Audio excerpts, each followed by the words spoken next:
Hello everybody, assalamu alaikum, good morning, good whatever time you're watching. I hope you guys are doing great. I'm doing great by the grace of God, alhamdulillah.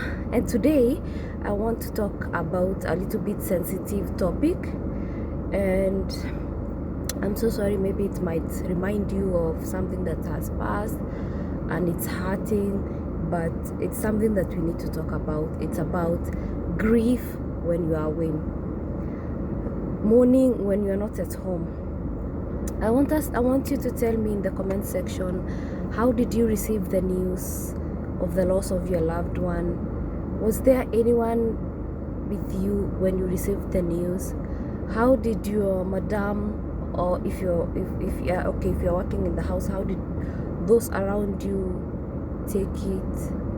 Did you have, if you're staying alone, did you have someone come to stay with you and help you grieve? How did you go about it?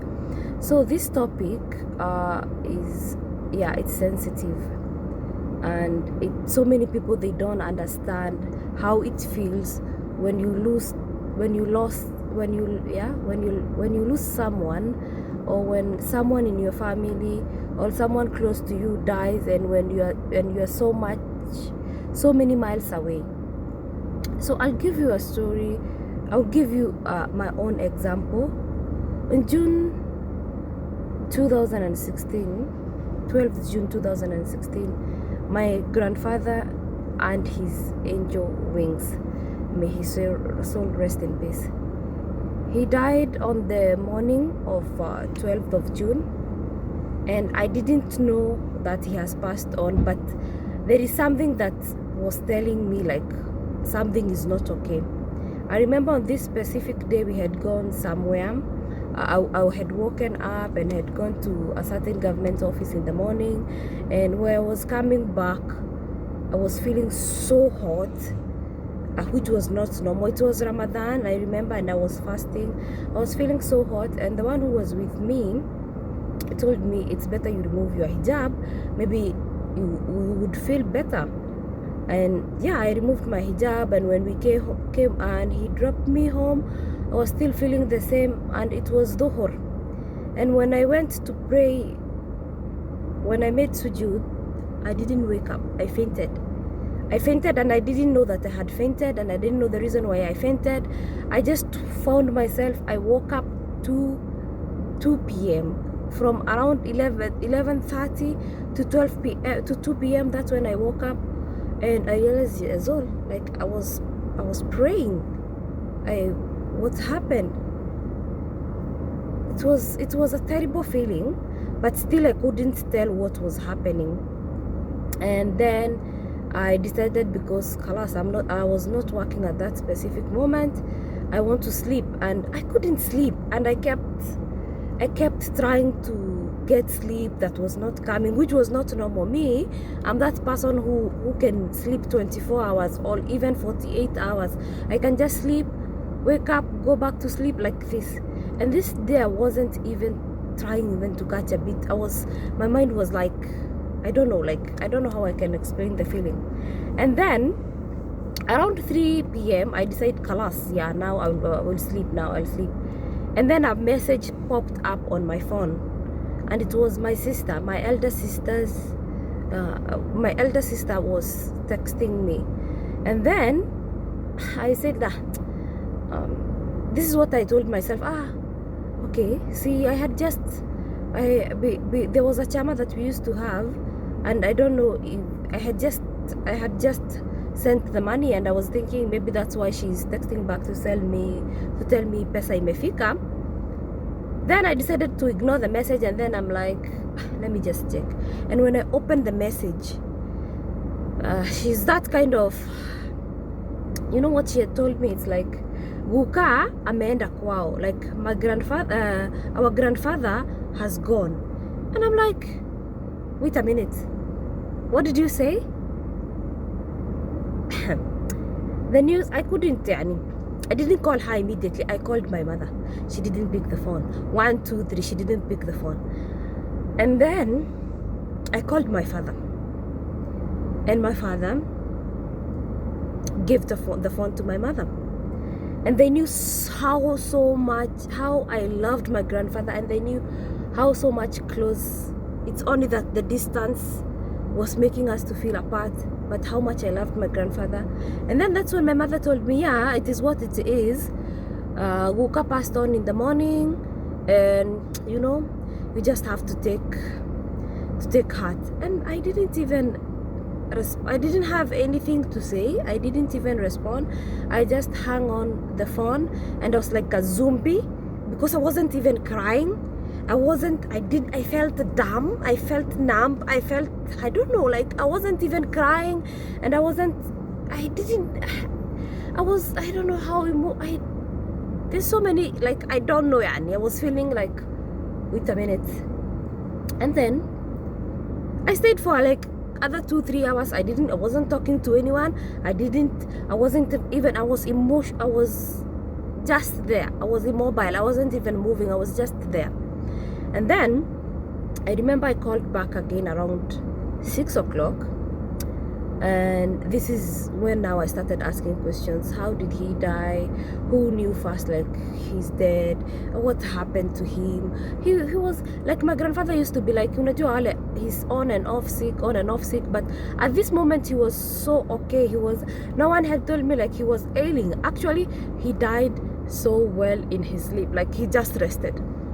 And when my grandmother had gone to wake him up for breakfast, he didn't wake up, and that's kalas, like he was gone. And the previous night he was okay. He just rested. And then that's when, like, I was asking everyone, did you take photos of him? Yeah, I need that photo. Yeah, I need to see, like, is it true, like kalas, he's gone? And at the same moment I was feeling for my father, because of course he has lost his own father. And I just wanted to speak to him. I passed to him my condolences, and then I started the grieving moment. I called my best friend, and I told him, you know what happened? My grandfather is dead, and khalas, he was supposed to finish duty around 9 o'clock. He came over around 8 o'clock, but I had already left to the house, and I went to the park because I wasn't feeling myself. I wasn't even feeling my body. And remember, I was fasting. I didn't even be able to drink water or even break my fast, and I didn't even cry. I was like, I don't know, yani, how I can tell. And then this day comes, like, we will bury him. We were supposed to be buried on 18th of August.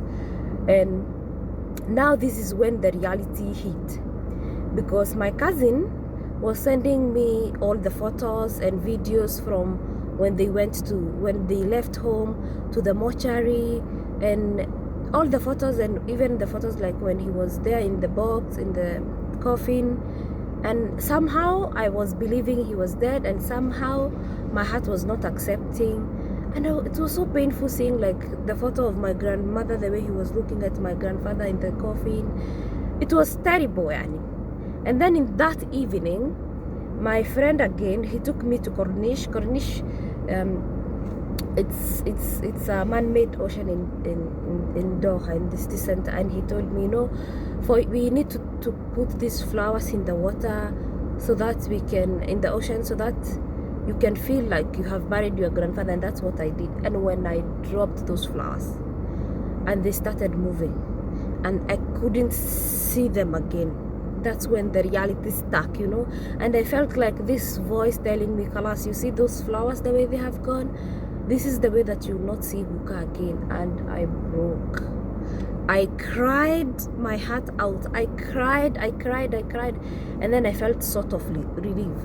And then this now came the moment of reality. I sank into depression from June until January 2007, and I couldn't work anymore. 2017, I took an emergency leave, and I went home. I went searching for my grandfather everywhere, in his house, and I still don't believe even today he has passed on 4 years later. I went to his grave, and it was the most heartbreaking thing, just not finding him at home. And I know of people who have lost so much close members, like their parents, and maybe they didn't be able to travel. This is the most difficult thing in life, like when you go home and the first thing you find is the grave of your loved one. I know how it feels. It's so the grieving process, it depends and it varies from one person to another. If there is people, and everyone mourns or grieves differently, and I'm sure my viewers who are in Gulf and who have lost their loved one, they can tell you how difficult it is. I have lost so many people later on, so many people who are close to my heart, and even on last week I also lost someone who was so close to me, a friend back in Kenya, and he was buried on Saturday, on my birthday. That's why I didn't have so many harakat. I wanted to mourn my friend because I believed like he would get well soon, and God called him to rest. And it's difficult to mourn people when you're away. It's difficult just to go home and find people you left, just they're not there, and you just find their graves. May their souls rest in peace, inshallah, and may God give us the grace to move on, inshallah, and may God not let us lose any of our loved ones when we are away and when we cannot be able to go and bury them. Like in my case, I couldn't travel to bury my grandfather because I was in the process of changing sponsorship from my previous company to the company I'm working for right now, so it was a bit difficult, and it's difficult, and may God just make it easy for us, inshallah. Please let us know in the comment section how you were able to grieve, or how was your grieving process and the mourning process. And that is it for today. Maybe my lighting is not good because I'm doing this in the car, simply because this is in the morning now. I'm having like time in the morning when I come to work between 8 to 9 before we open our shop. I have some time, so I take this opportunity to record. That's why you see most of the time I record inside the car. So much love and God bless you, inshallah, and see you another time, inshallah. Ma salama. Have a blessed day, inshallah.